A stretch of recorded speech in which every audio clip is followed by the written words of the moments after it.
Hi అందరికీ, ఎంతో టేస్టీగా ఉండే కోడిగుడ్డు కర్రీని ప్రిపేర్ చేసుకుందామా? భలే టేస్టీగా ఉంటుందండి. ముందుగా ఒక మిక్సీ జార్లో 1 కప్ దాకా సన్నగా తరిగిపెట్టిన ఉల్లిపాయలు, 1/2 కప్ దాకా చిన్నుల్లిపాయలు, 3 టేబుల్ స్పూన్ల కారం, అలాగే 1/2 టేబుల్ స్పూన్ దాకా జీలకర్ర వేసేసుకొని మెత్తని ముద్దలా చేసుకోండి.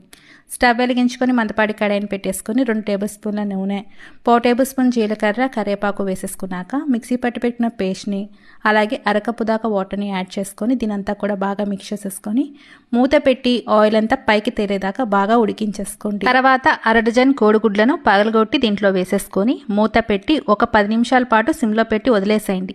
తర్వాత దీన్ని ఇంకో పక్కకి టర్న్ చేసేసుకొని మళ్ళీ ఒక 10 నిమిషాల పాటు కుక్ చేసేసుకుంటే ఎంతో టేస్టీగా ఉండే కర్రీ రెడీ అయిపోతుందండి. ఫైనల్గా కొత్తిమీర, టేస్టీ తగినంత సాల్ట్ వేసుకొని సర్వ్ చేసేసుకోవడమే. చపాతీలోకి కానీ రైస్లోకి కానీ చాలా బాగుంటుంది. ఒకసారి ఈజీగా ఈ విధంగా ట్రై చేయండి, సూపర్గా కుదురుతుంది. నచ్చితే కనుక లైక్ చేయండి. Thank you.